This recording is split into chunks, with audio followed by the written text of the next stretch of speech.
guys, what up? We had to take a break and now we're back. A few hours later. Just so refreshed. Yes, we're so refreshed. Yes. I got rained on. It is raining like the freaking Dickens. Oh, But I wow. had to go to a Mhm. reading, a theatrical event, and it was marvelous. So Nice. now we're back. All right. We left off with episode 7. The I boy love this from episode. I know, me too. The Boy from 6B, directed by Cherian Dabis and written by Stephen Markley and Ben Philippe, in addition to Steve Martin and John Hoffman. So we get this opening with Theo's memory, being a child, and Teddy is very forcefully trying to get him to hear a song from Carousel. And then we flash forward to the present day, and Theo is spying kind of on Mabel, Oliver, and Charles. And he realizes that they know about the stolen jewelry, and maybe and Mabel and Charles are they make okay, we're gonna go break into the apartment while Oliver kind of keeps Teddy busy. And then Theo steals the key to Charles's apartment from the doorman, real sneaky like, and he ends up taking pictures of like the murder board, and he finds out that they know all about Zoe's death and like Angel Ink and all that stuff. And then Mabel and Charles discover the secret room in Teddy's house with urns from Shine On Funeral Home.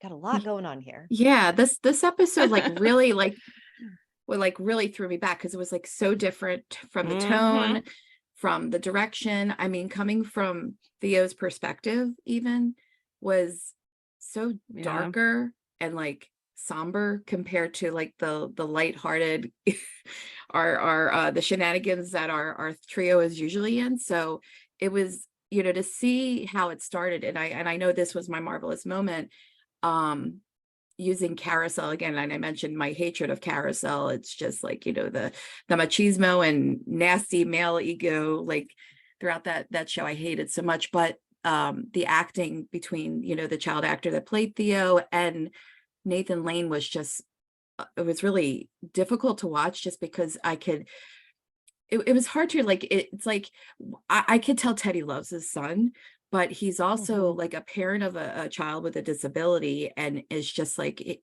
was almost like he was frustrated with him and trying to force the hearing to work.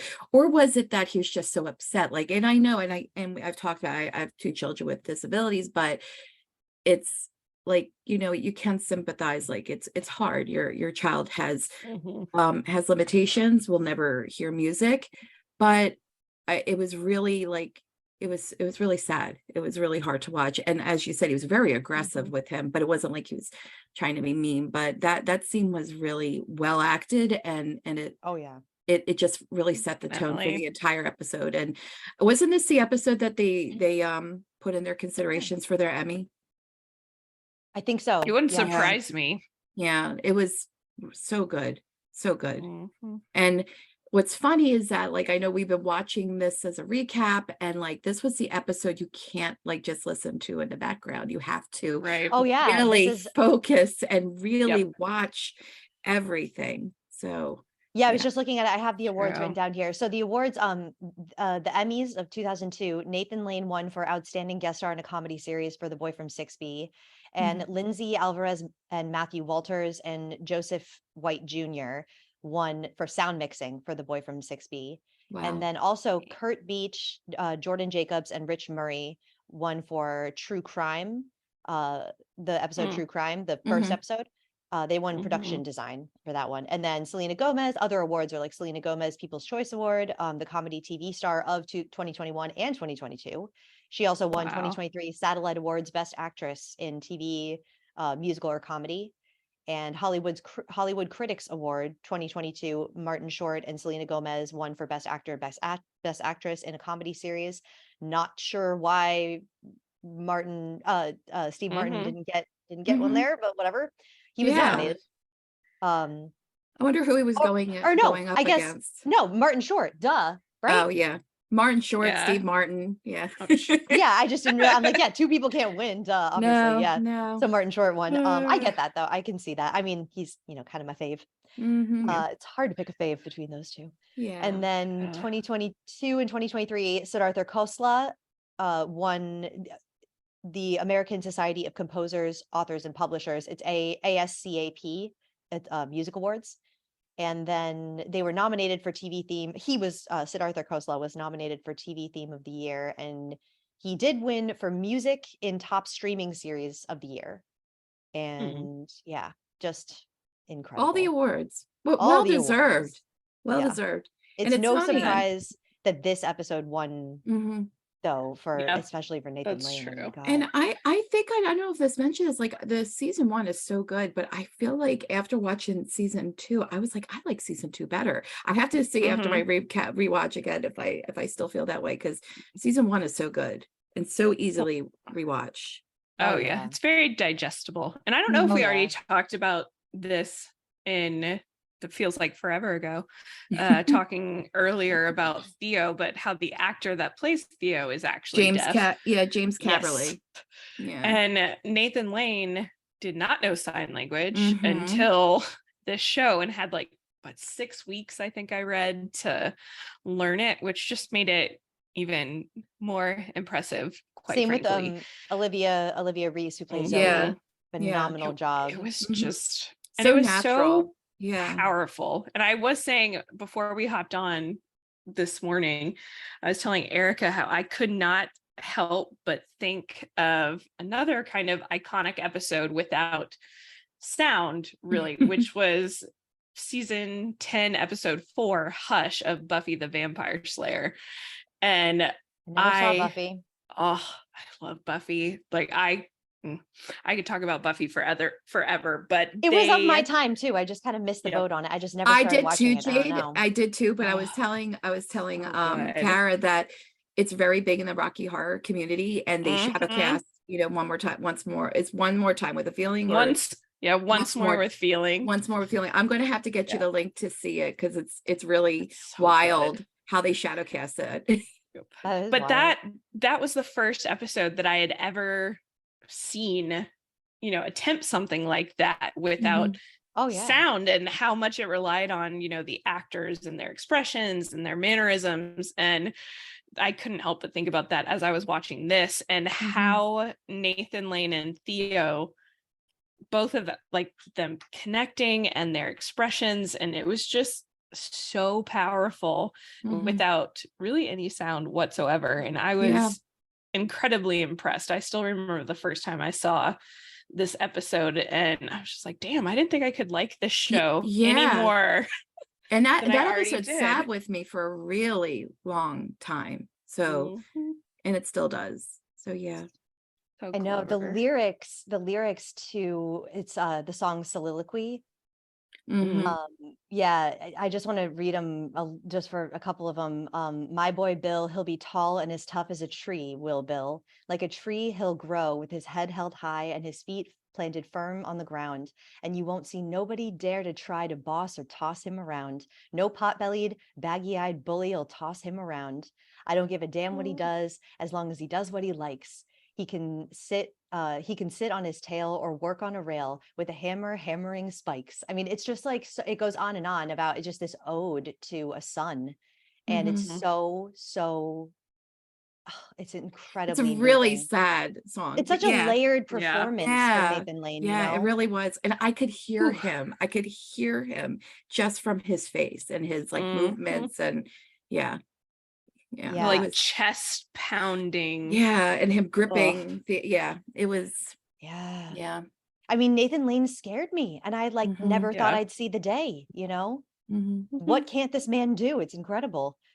Seriously. The impact that this episode had when it sucked the sound out, it just got me so like, what is happening right now? This show is like this I feel like this episode must have been the time when I was like, okay, this show is like on another level, I don't remember exactly having like when I really had that thought, but I remember the bouncing back moment was I was like, okay, this is not something you see every day, but this episode is so unique and so ambitious, and it paid off. Like it could have been a clusterfuck, but it was this could have gone so wrong. this is such a daring feat for a television show to attempt, because I mean, what if people are like, no, I'm not going on this journey with you.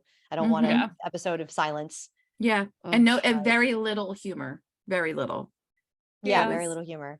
James Caverly. James Caverly, he is incredible, and he carries it. I mean, He really, does. really well. Like, what a talent. Yeah. I want to see what else he's done. I was interested to hear what you would have to say about this, Erica, because you do have 2 special needs kids, and I just couldn't wait to hear like your take on it. It was heartbreaking to see something like that. But so what do you think it is about for Teddy? I got a sense of like Theo wants Teddy's approval, and I got the sense from his acting that he felt like he was a disappointment. Oh, absolutely. And especially that's kind of the reason he investigates, like, for his dad, to like bring something to the table for him, like make him proud, like, I'm helping, see what I can do for you, And I think a lot of it has to do with Teddy. Teddy has demons. He had a horrible relationship with his father. There is, and I agree with you with that. And I think just like as a parent, even as a parent, you always want what's best for your children. You don't want your children to have challenges and to deal with things. And I think as a parent looking at that, like, my child's going to suffer from life because they can't hear, or whatever the case might be. But I even know, as like someone who has to talk to families and parents when their children get diagnosed, it's hard. Parents will cry, or they're like, or it's a sense of relief. It's just like, this is your child is the same child that walked into this room earlier. They're just leaving with some more information. This is nothing's changed. But I think with something so impactful like this, it's just like, you can't, like, and I hope I'm like not going to the wrong there, like someone like Jenny McCarthy, who thinks you can cure autism, which is just, I have a lot of thoughts. It's like, but it's, I look at it, there's like a lot of parents who try to kind of cope, and that's how they cope. Like, they're compensating for this. And I almost wonder if Teddy sees himself as a failure because he had a child who was born deaf or whatever. I forget what it was. I don't know if it was ever explained why he was no longer hearing, but I would be lying if I never thought, like, did I cause my child to have autism? And like, no, I think it's just hereditary. It's in our genes. It's genetic. It's whatever. I don't have those answers, but I think as a parent, like, I can see, like, I would hate to see my child suffer or struggle. And I think that's what I would hope, but I'm projecting myself onto Teddy. Teddy's a horrible person. And I relate so much more to Theo, especially from this episode, because of what we find out at the end. And I think he does everything for his father's approval. And even though his father may think he does a good job at time, it's not the same as love and acceptance. So it's sad. But then again, like, I don't know. I would be very curious to hear Nathan Lane's perspective of where he was in that space. Like, because you could see it, like, he could be like a loving father, especially like after what happened, like how he was going to fix it and clean it up for him. Yeah. Like, he didn't seem like, but was that really entirely for him, or was it, or for his name and his, and his brand. So it's hard. It's hard. You would hope it's to take care of his child, who is in a horrible situation. But this episode was very well heavy. packed. Oh, so heavy. Like, I loved like the lighter moments, like with Lester the doorman. I love Lester. Yeah, he's like signing with Leo, and he's like, I hate these fucking people. I love Lester. He's so good. I guess like what I wanted to bring up was like the appreciation of the murder board. I think it's wonderful. Oh yeah, it's so good. It's so thorough. But I just, like, I guess, again, going into Theo's head, like, he was brought up as a child to be a criminal and to do horrible things. And his childhood home has this, like, these people's ashes in there with jewelry, and it's horrible. When the fact that he works for his father is just like, oh, it's horrible. Okay, so we find out Teddy paid for Theo's apartment, and he seems like this is part of the reason why he's really angry at him. He seems very angry at him. Theo shows Teddy pictures of the murder board, and he's worried that they're on to them. And then we see Teddy put the stolen jewelry into an urn. And then we flash back to Theo spying on like the Hardy Boys, you know, and they break in and Zoe steals the emerald ring, knowing Theo's watching. And Theo flashes back to New Year's Eve when Zoe died. And Teddy is pissed that Zoe has the ring. He sees the ring on her finger. That was a fun twist. Yeah, right. Wasn't expecting it. Jeez. No, Yeah. not at all. Yeah. I mean, that ring is very pronounced in that Polaroid, but yeah. But did not think it was Theo. I felt sick to my stomach for Theo. Like the more the episode continued. Yeah. And especially seeing his interactions with Zoe. And, you know, even though we haven't gotten to know him very well, and we definitely haven't gotten to know Zoe that well, when she was kind of flirting with him and hitting on him, I immediately was like, don't fuck with him. Like, She's what are you doing? manipulative. Like, leave This is him a alone. question I had. Why do you think that Zoe flirts with Theo? Like, does she really like him? Is it just because she's bored? She seems very immature, and Yes. like she doesn't understand her power as a woman, as a person. She's very beautiful. She's very rich. She's very privileged, and she just, I don't know. What do you guys make of this? That she's I just think she's manipulative. I think she's an opportunist. Yeah, I think she's an opportunist. She was like, even then, she probably even likes CX. And you're right. I think it's boredom of something, because like even when she realized he was watching her, she started watching him and looked like she liked it. It was uncomfortable. Oh yeah, it almost like enhanced her excitement, like being she's a Ooh, you're kleptomaniac, watching and then, me stealing. Yeah. She liked the attention, and you know, of course, she could think that Theo's attractive, and that's why, like, he's a good-looking guy. But I think it was definitely deeper than that. It was almost like he was a plaything to a certain extent. I agree. It's Do not so like Zoe. Oh, and I really don't like Zoe either. But I gotta say, Olivia Reese is an amazing actor. She did, because this role is so outrageous and so. How do you make someone who says you're gonna get finger fucked by your cousins? How do you make that work as an actor? Like, I would be just daunted at the task of playing Zoe. I mean, it is no small feat. So bravo to you, Olivia Reese. Well done. Before we move on too far, I do have to say, like, Teddy, there was the one part that I found kind of light in this episode was the fact that Teddy has like a comical amount of hidden rooms. Yeah. Oh yeah. He does. That kind of, I don't know why. What the fuck is happening in this apartment? I know. How? He's so sinister in his secret rooms. But yeah, so this Zoe death, right?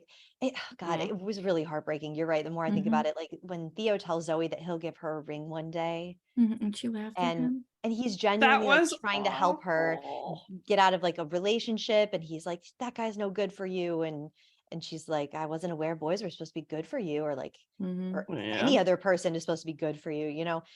And then so young to be so jaded. Yeah, right. That's sad too. Truly it seems like she's such a waste of potential. I mean, she does say, like, she kind of seems like she almost wants to die, because she's like, I'm so bored with all of this. Yeah. You know, she just doesn't even know what to do with herself. She's so just, when you have everything, like, you end up, I don't know, it can go self-sabotage, like, you know. Yeah, self-sabotage. Yeah. That's a good way to put it. Yeah. Yeah, it was just, my heart was breaking for Theo. So what do you think? Kind of like Laura Palmer, like, you know, just like she did you know what I mean? Like did everything to kind of just like, I don't know. Like, that's why I said, that's why I said maybe, and I know we're going deeper and darker, like maybe something did happen to her. And that's why she said that really disgusting thing to Mabel. But yeah, dude, you're right. But I definitely agree. I didn't like, so I also, but I would like to say the fact that she wasn't like fluent in ASL, but I liked how the story, they said, oh, she has a cousin, and at least that's how they tied it together. Like, because I am definitely like, I know a couple letters, but like, you know, to be able to have a full conversation. And they also, I also like that I appreciated that they kind of made it that we to make it work, especially for those scenes when he was far away from people, that he knows how to read lips. Like we were able to kind of explain that. So it's not just so hokey and kind of like, okay, whatever. We're just, it's making sense. But yeah, definitely appreciated that. What do you guys think? Was it Theo's fault? Like I think that the episode, she clearly pushed him first. Like the writing is clearly trying to show us that Theo was, it was very much, it was an accident. What you mean by fault? Like, was he a cause? Sure.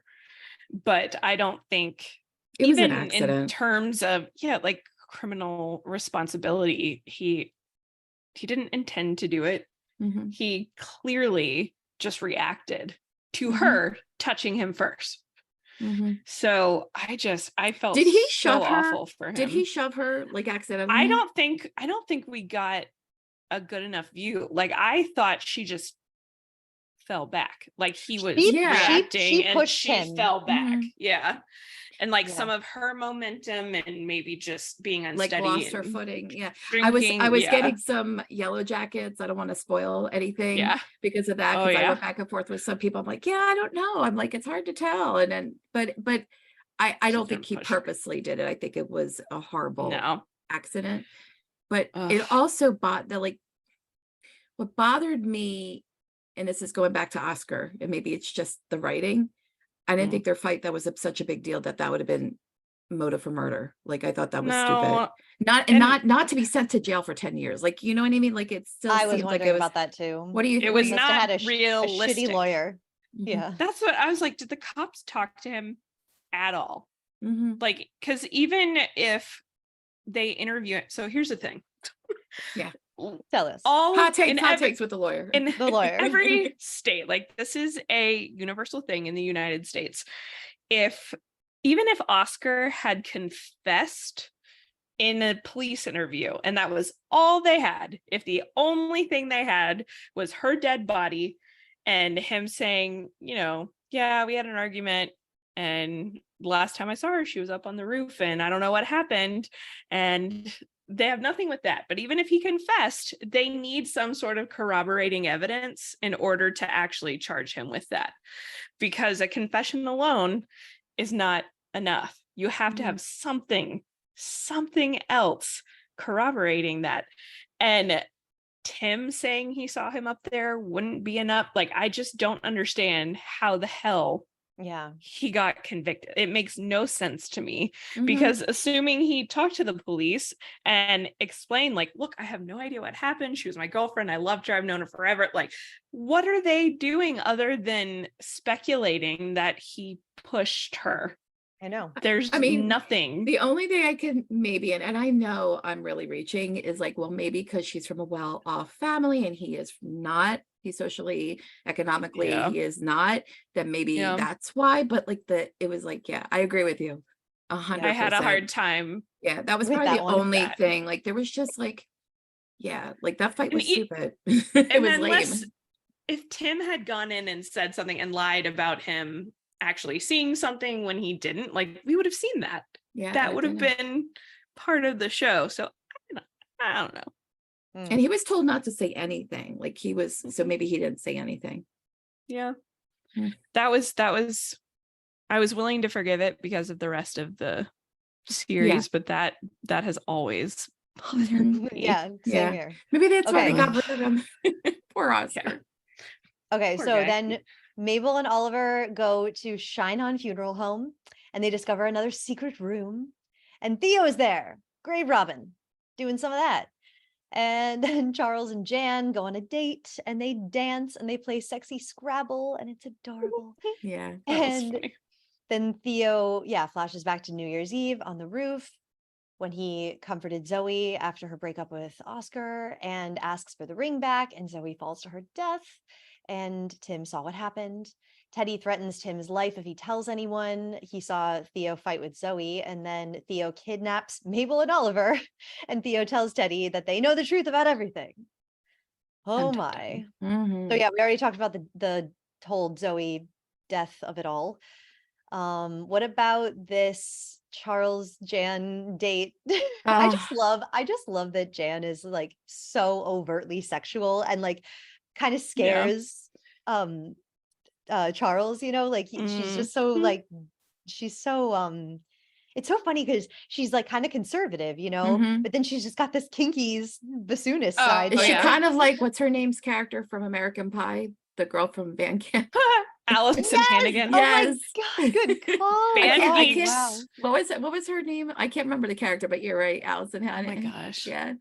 Like that is all such a was good her name. call. I was a band geek too.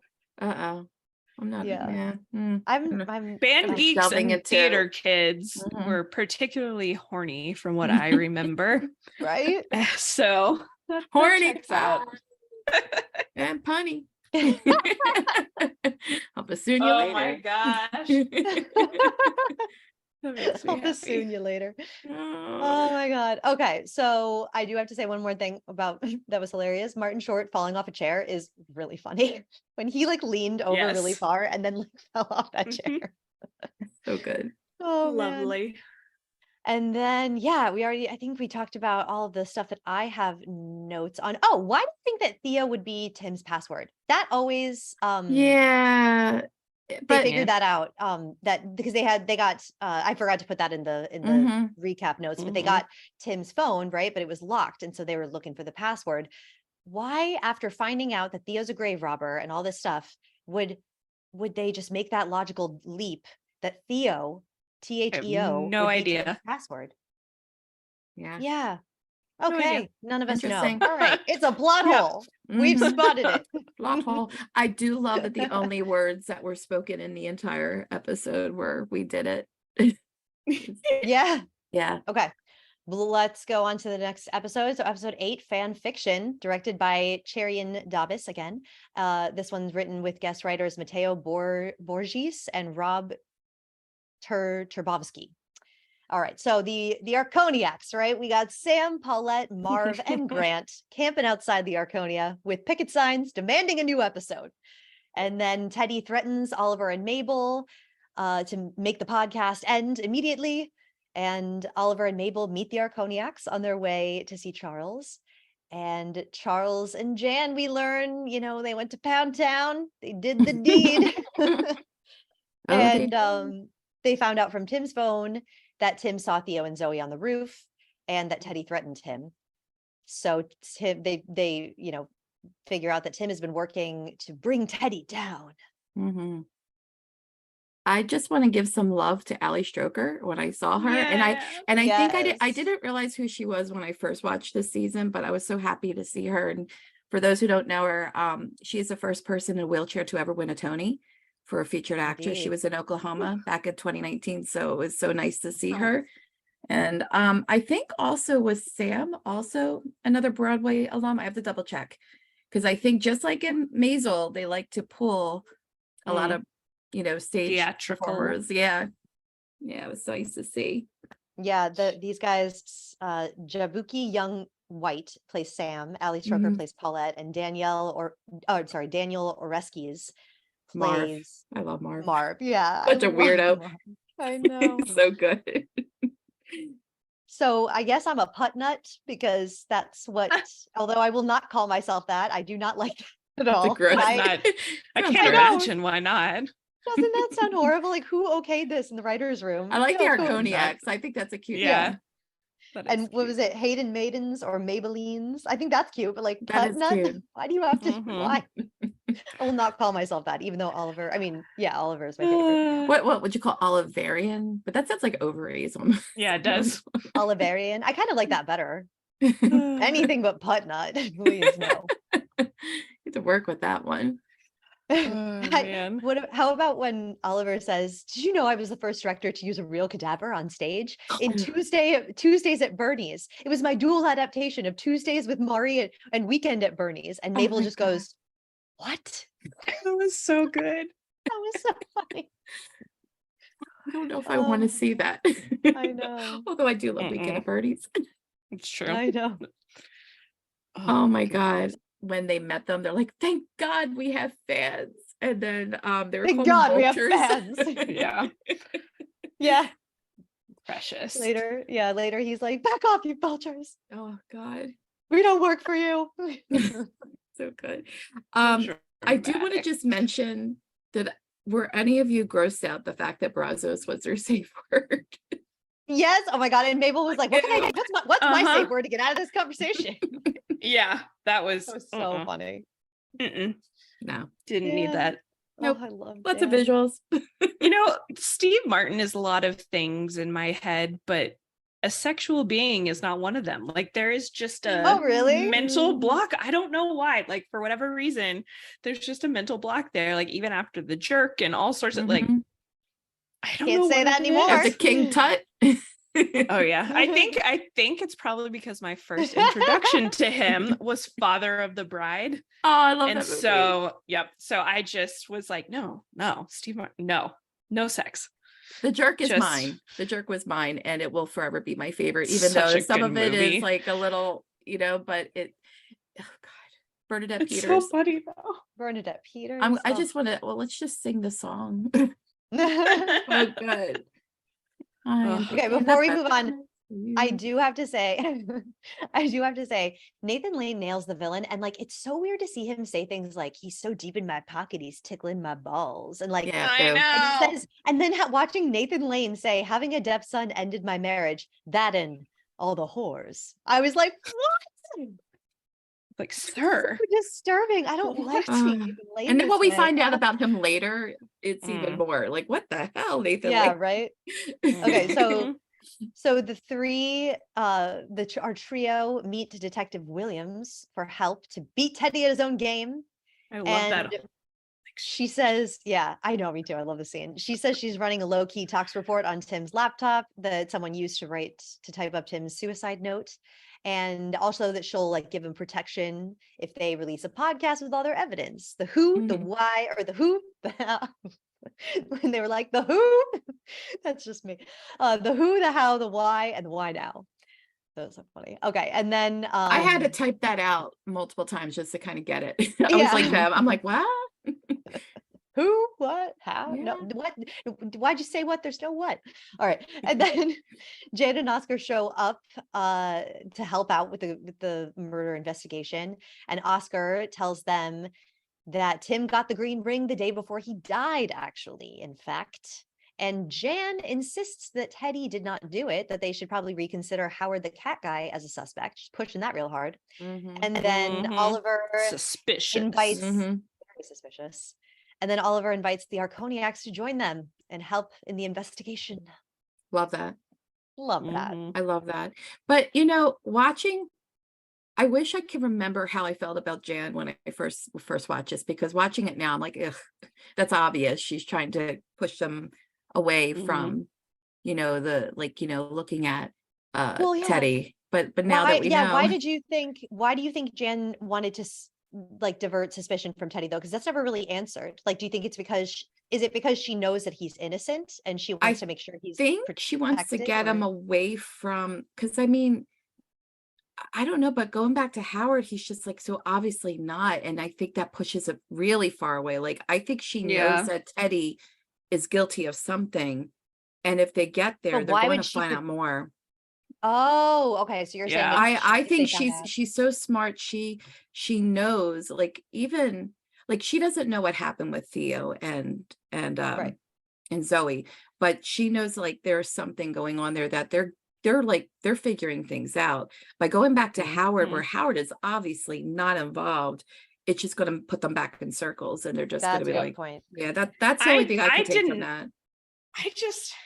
I don't know. Like, I think she is very calculated and always wants to be one step ahead. And if she has distrust for Teddy, like you're saying, like she knows he's up to something. And if she starts to see that their deduction skills maybe aren't terrible, she's just like, oh shit, like we need to. She gets a little nervous. Something. Yep. Yeah. I think that it's also hilarious that Detective Williams would want their help. She's like, you could release a podcast and help out the cops. I mean, this show it asks you to really suspend some disbelief, and I am with it. Like, I don't care that this is silly. I love it. It's more entertaining. Yeah, and I think the only thing I could think of is why, I don't know. I have no idea how law works in some ways, but like, because she had already closed the case, that if it was done this way, then maybe she would get in trouble. evidence. Mhm. If there's any, or, renewed public scrutiny or pressure, Mhm. that's not a terrible idea. Yeah. Like it's kind of like taking it out of her pathway and Mhm. allowing like this private investigation that could, okay, fine, we'll reopen it, or Mhm. something. Yeah, good Mm. point. Mhm. Favorite line for me of this episode is Oliver. When I just love that I love how Oliver hates Jan so much, and he's like does not want her to help. Like she's one of those Yep. French pigs who can sense truffles underground from miles away. Only the truffles are bad ideas. That was I love it. died. I So love it. good. Oh yeah, and there's one more. As I said to Paula Abdul during our production of Hedda Gabler, we've got to start thinking outside the box here. And then he does this like his Gosh. Martin Short laugh. Oh God, Paula Abdul playing Hedda Gabler, guys. This I image just want cracks me up. oh, Have you bring Paula on, please. Did you Bring guys her ever on. watch Ugh. Paula Abdul's reality show, Hey Paula? No. Mm-mm. And I Oh love my I Paula did Abdul. not know I that just, was a thing. Oh, it's a thing. yeah, no, I need to find it again. yeah, It was that sounds awful. It was in the no, it was Mhm. in the most glorious way awful. This kind of Really? shit would never be allowed on TV nowadays. Paula Abdul is something else, man. This is in the early 2000s, and that Wow. is that show really cracked me up. That was good.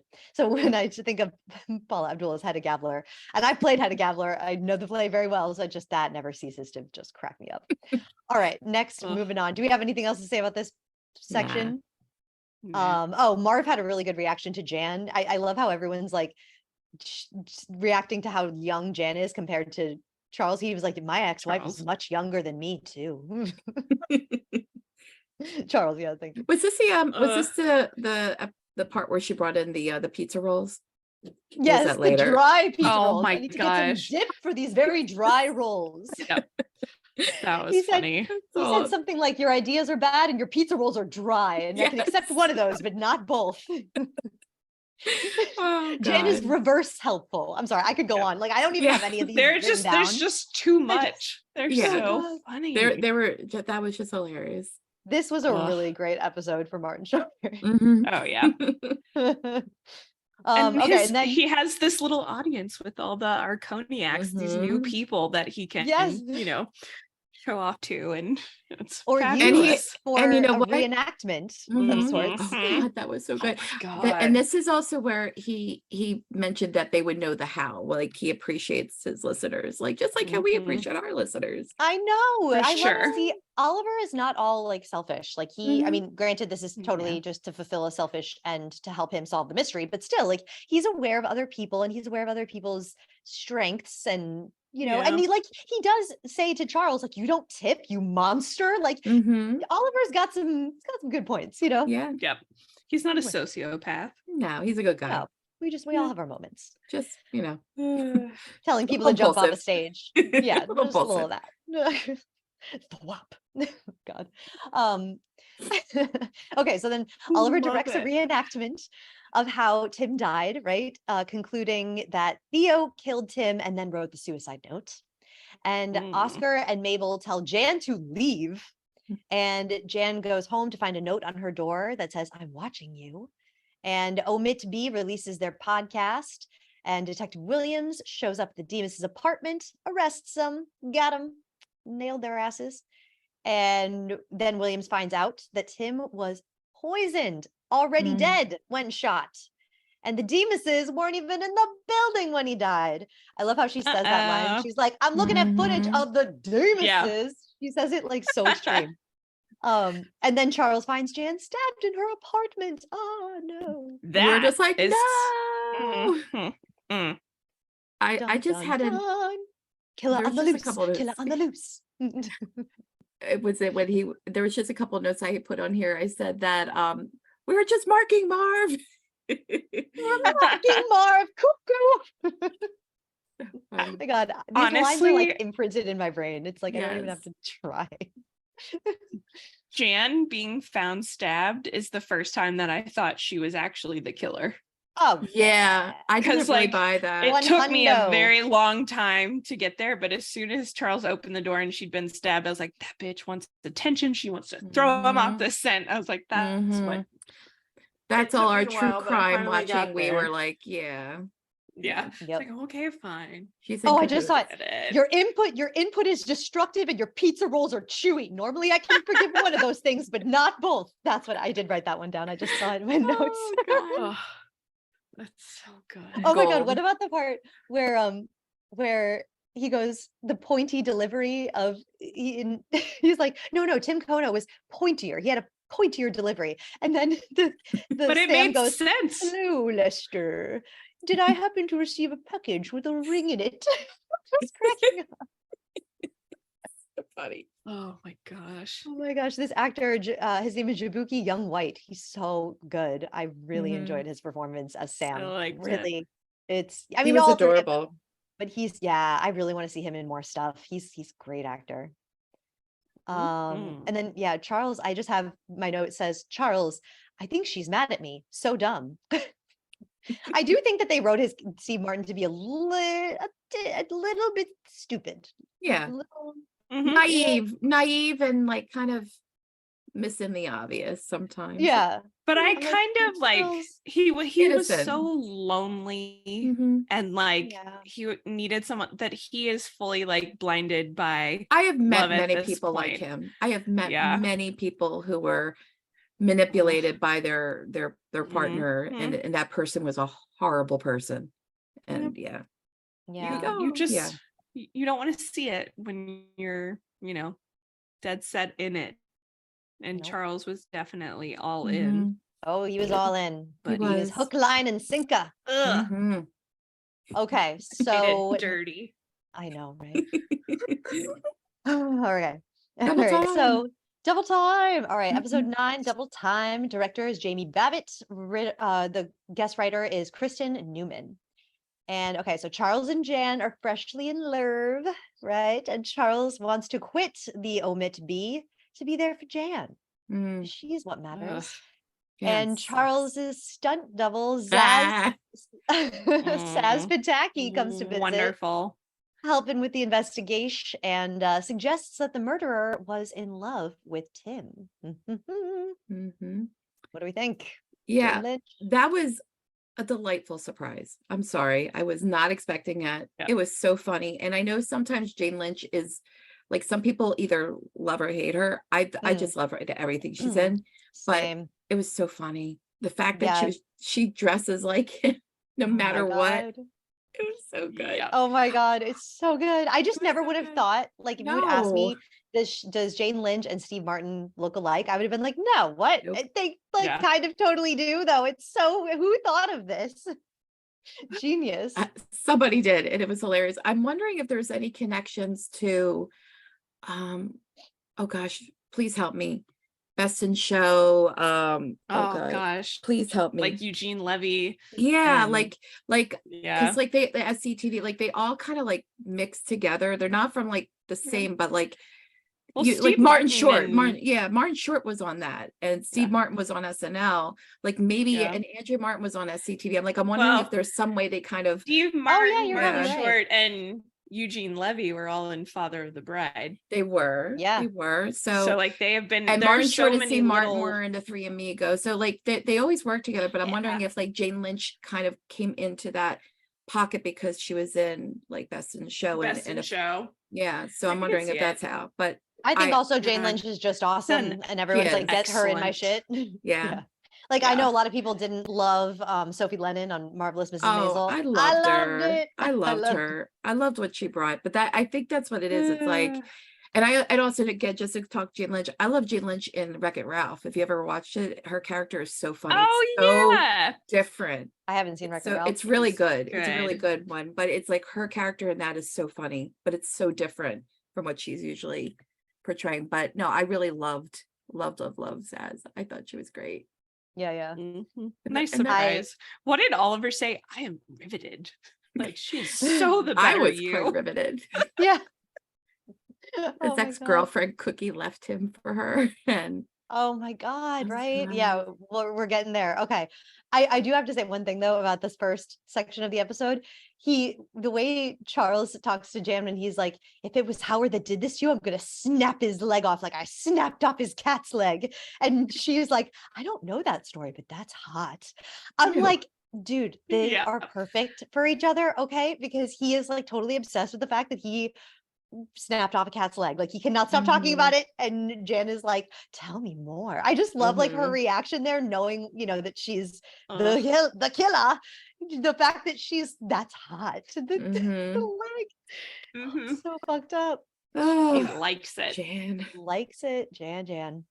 So, okay, then Bunny holds this building meeting and Howard reveals that Evelyn was poisoned with the same poison as Tim.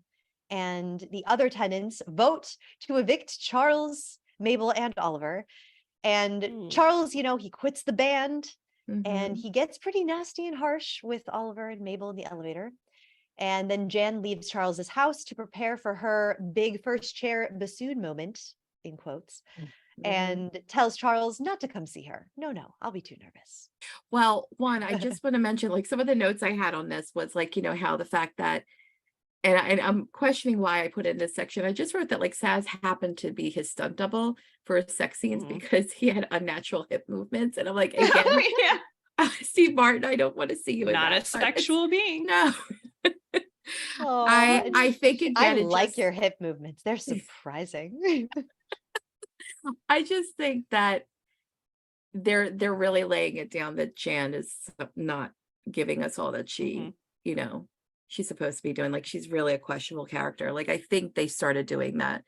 And this is where the murder does the thing where they go, they red herring her, right? They make you suspect someone so much that we go, oh, okay, it can't be her now because they're making us think it so much. And I'm like thinking to myself, I know my girl Agatha Christie. I know when she does these things. I'm like, yeah. And this is also where they discovered that it was he was poisoned, and then Saz is the one who said it was the glasses, and I'm like, oh my God, she's good. Yeah, she is good. And it was a crime of passion, like, not just like a financial reason, like when they first thought it was Sting. So we were getting some more answers, more pieces were kind of revealed within here. Getting closer. Some good stuff happens at this meeting, though, this building meeting. I love when Howard says, I am actually grateful to the fuckwads. Yeah. and then when Ursula goes, why would they just take a leg? And Evelyn had some gams on her. Yeah. Oh, Evelyn. Oh my God. Or Bunny, if you're a murderer, stop murdering. Classic. Yeah, and then this is also where they said the reason that they were getting kicked out was because they made them characters. Was that against like their bylaws or something, that they made them characters in their podcast? Yeah. So stupid. Like violates the privacy of the building or something. I'm like, this is so New York that they would have, because like famous people live in the building, it's like you have to sign like an NDA to live in this building. So funny. And then this little argument with Charles, what did you think when he was like, I don't do dangerous things, that's why I have a stunt double, I don't like getting hurt, but since I've met you two, I'm surrounded by danger and pain. And Mabel's like, yeah, as opposed to nothing. Like, come on, man, you're having fun. Yeah, I just thought that was so poignant when Charles said that he doesn't do dangerous things, especially after but like a couple episodes ago, when it looked like they were going to shut down, he was telling them he's never felt so alive and all stuff. I was like, this was a very drastic turn, Charles, which I guess would show us how much he really has fallen for Jan. Yeah, it speaks to his growth, though. It's a big theme for him, like getting out of his comfort zone, doing dangerous things, doing your own stunts. It's good to see. Yeah. Love to see it. Okay, so next. Oh yeah, wait, wasn't there something in the building meeting we wanted to talk about? What that woman why did we start saying about it on the break? We started talking about now I'm sharing a bed with people who are actively shitting themselves. What was that? That was the one mom. I can't remember her character's name. What was that connection that we had to that? Because Daryl pooped on my shoulder. while we Yes. were recording earlier. Yeah, in The episode lizard- 1. Yeah. Lizard poop on Sarah. Yep. That is That's definitely there. sweet lizard poop. Okay. So bad. So moving on, Mabel and Oliver go over the evidence and they realize that Tim Kono had someone else's trash. And they go to talk to Tim's neighbor, who has the most awesome name, Ndidi Idoku. Ndidi Idoku, I think that's how you say it. And she confirms that Tim was having wild sex with a mystery woman, wild mystery sex. So appropriate. Naughty. And then Charles and Saz Pataki, they have a heart-to-heart. We find out, yes, Cookie left Pataki after 20 years. And she pep talks Charles to go see Jan perform. Come back, kid. And Mabel and Charles look up exotic instruments to figure out that Tim's sex toy is actually a bassoon cleaner. And Charles sits in the audience at Jan's show, realizing that she lied about being first chair, and he gets a nosebleed. What an ending. Dun, dun, dun. But It's a great also, ending. so just a few things. She's second chair. We know she doesn't like to be second. Yeah. I thought she was gonna kill the first chair bassoon. I thought that was gonna come out at some point, like a throwaway. I mean, if she hadn't gone to jail, she probably would have gotten around to it, you know? Oh yeah. That would have been on her list somewhere. Yeah, that's a big thing in Poirot novels, is like, it's easy. It's like the whole, it always comes up with Poirot. He's always saying how murdering, once you do it once, it gets easier and easier the second, and third time. And that's how a serial killer is born. So yeah, Jan, I'm hoping, I hope that Jan wouldn't go do that. I really want Jan to get better so that she can marry Charles and be happy. Please have that. Oh goodness. I love the part where Oliver's like, exotic instruments. Somebody young look that up. Oh goodness gracious, that was hilarious. Yes, because that's like how I always am too. I like hate doing anything on the computer, and whenever I can, I'm like, Kara, can you just computer? Thank you. Just do that thing on the computer because I hate it, and she does because she loves me. Yes. Okay. Moving on then. Anyone else got anything? I just have that when Saz said, "Yeah, come back, kid. We are so gonna get Tarantino'd." I looked it up because I'm like, what does Tarantino'd mean? It's a verb in the Urban Dictionary, and it means to completely destroy something in a very violent and spectacular manner, normally by accident. I don't think that's what she meant, though, when she said we're going to get Tarantino. Do you guys know what she means by this? I mean, so what was I was going to just say the only thing I know about Tarantino, and the only thing that kind of comes up all the time, is his obsession with feet. So it has nothing to do with that. Or I just could not figure out what this line meant. So listeners, if anyone can figure it out, please write in. Let us know. What does Saz mean by we are so going to get Tarantino'd? Yeah. See, I wasn't too sure. All right. I kind of assumed he thought there would be more that led into like another season of the podcast, or like more material for the podcast. But I don't know. How is that Tarantino like? Well, because Tarantino is super fucking violent. Like that's, one of the standouts about Tarantino films is how graphically violent they are. Yeah, that's why that was Urban Dictionary slang means to destroy something in a violent manner. I was like, that was the only leap my brain made. So I don't know if what they intended, but listeners, please tell us if anyone knows. Okay, moving on to the final episode. Open and Shut, episode 10, directed by Jamie Babbitt. Written guest writer is Rachel Berger. Tim Kono walks us through his murder, right? We get it from Tim's side, how they met Jan, how he met Jan and started a relationship. He was lonely and she was there. And that's sometimes all it takes. And Mabel and Oliver tell Charles that Jan was dating Tim. And it has to be her because she lives on the 6th floor, where Tim had the garbage bag. And Charles finds Jan's old note, and she comes to apologize for lying. Charles invites her in for a drink. And then Mabel and Oliver break into Jan's apartment. Then Charles tells Jan that he's falling in love with her. And Jan says she's in love with him too.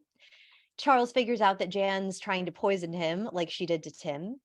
And at the same time, Oliver and Mabel discover Jan's poison stash, Jan's little helpers or whatever she calls them. Jan's little toxins, that's what it is. Jan reveals Tim dumped her 2 days before she poisoned him. And Charles explains the evidence against her. She wasn't playing bassoon, it was a recording. And her handwriting comparison, her little J's gave her away. Brilliant. And brilliant. And Jan explains that she stabbed herself, and she had to kill Tim after finding the green ring he ordered because it must have been for another woman. And then Mabel and Oliver find the green ring and rush to save Charles. Wow. No. Very riveting, very like, wow. Oh yeah. All the stuff that they like Charles came up with just when he started really digging deep into it. I was pretty impressed. Like they really he put that together very like yeah quickly and thoroughly. And I loved how like he associated the letter J's, because I mean her name's Jan, so he must have picked that up even before when he realized it, because it's such a specific detail. Not because her J's were very unique. I just wanted to mention, like in the top of the episode, like Oliver said he just loves this will be an amazing finale. So again, they're getting meta again. I know. I love it. What a terrific goddamn finale this is gonna be. There was also that part when they were going into the apartment and he's like, we've got to break the door down. We weigh 125 combined. Oh, thank you. It's the dips. Okay. Yeah. 1, 2, 3, go, Mabel, go. And she's just like, and then he just runs and throws himself against the door, and then the iconic Martin Short as he like hurls himself and then falls down to the ground. Oh my god, it's so funny. Martin Short really gets me. Tickles my funny bone. Good. Okay, so what about Jan's whole like creepy, we talked about it a little already, how she gets like excited by like when when Amy Ryan does that like thing, how the cat died. You know, she does this she's like, I didn't poison the cat, I didn't do that, and then they flash back to like see the cat like licking the blood, and then she does this like her eyebrows like flick, you know, and she's like and then she does that thing where she like leans in really quick and she's like, woof. Like she's so unhinged, you know. It's like you never know. Demented. Like, oh my god, she's just so good. Amy Ryan is killing it. She's disturbing. Yeah. I don't want to get into that brain. And she's impressed that he figured it out. Yeah. Like I love that even though he is she's already like a step ahead of him, so that helps. But I love how she's like getting turned on by him figuring out and putting together all of the things that she did. It's like he's admiring her work almost. That's how she and she's like, we're just gonna get together, and I love this, let's let it all hang out, you know. Yeah. And also just like the fact that she was able to kind of like confess and tell him, but enjoy as she's doing it. And even when he was like, well, you know, saying, oh yeah, you poisoned him, and how she did it, and then she actually didn't poison him the same way. She was not one step, she was like 3 steps ahead with that handkerchief. Yeah. I was not expecting that. Like I was like, what? No. Like when he started saying, he was like, oh, I'm not drinking at all, I'm taking stage sips because there's poison in it. I was like, yeah, Charles. And then with the handkerchief, I was like, oh shit. I was like, this could actually be bad. Yeah. Yeah. Oh, buddy. And this is the section where Oliver has the line, the saddest thing about this is that if Jan weren't a murderous maniac, she'd be perfect for Charles. And it's like they would, because he loves to solve murder and she loves to murder. Okay, so Jan gives her villain speech. I know. She professes her love to Charles. She turns on the fireplace and leaves him for dead. Then Charles, we find out, has recorded Jan's confession. Charles, I have in my notes, Charles caterpillars himself to the elevator under heavy influence of poison. And the doorman Lester sends Charles right back upstairs in the elevator, where Mabel and Oliver find him and get the recording. And then the neighbor Arnav tells them that there's gas leakage in the building, and the trio go to the basement to stop the gas leak because Jan says it's going to be a gas. And Jan shows up with a gun and they defeat her by ramming Charles into her, knock the gun out of her hand, and Mabel punches Jan, and then Jan gets arrested. We got her. But her showing up with a gun with a gas leak too. I was like, what are you gonna do? You can't fire it. Yeah. Like, this is not gonna be good. No. I loved, we talked about Steve Martin's physicality and comedy, like brilliance with the whole like all over the floor in the elevator, but the fact that when he tried to get Siri and it starts playing Fields of Gold by Sting, I'm like, oh come on now. But he even put his hat back on. He was like, I know. It's like, thank you. My favorite, and it almost was my marvelous moment, was the fact when he like stood up and he gave that speech to her, and like, you know, it was like how like he was able to defeat her, and it really was him just going blah, blah, blah. Oh my. Yeah, and then all of a sudden it's like, I'm like, oh come on. It was so funny. so good. Oh my God. Every time they cut to Steve Martin and he just has to blah, it just kills me, man. Oh my God. What kind of poison was it? I don't remember. I don't think they ever said. Yeah, I'm like, ooh. I think it's funny though that we were talking about the ring thing. Jan killed him because she found this ring, assuming that he was cheating on her, and he died for nothing. It's no like reason. And she says that she's like, I know, I own that. It's like, oh God, woman. She just laughed. She's like, ironic, isn't it? And tragic. I do own it. Oh, Jan. But yeah, Amy Ryan, just such a goddess, just like, you know, an unhinged Holly from The Office, completely lost her marbles. She got this very twisty humor, you know. Yeah, we had that theme come back in her villain speech. It's all about not being second. Oh yeah. And yeah, Jan just cannot handle it. That theme of her life is like, nope, broke the camel's back.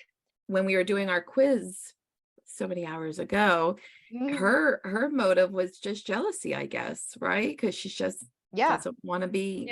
Probably jealousy with a little bit of revenge in there, if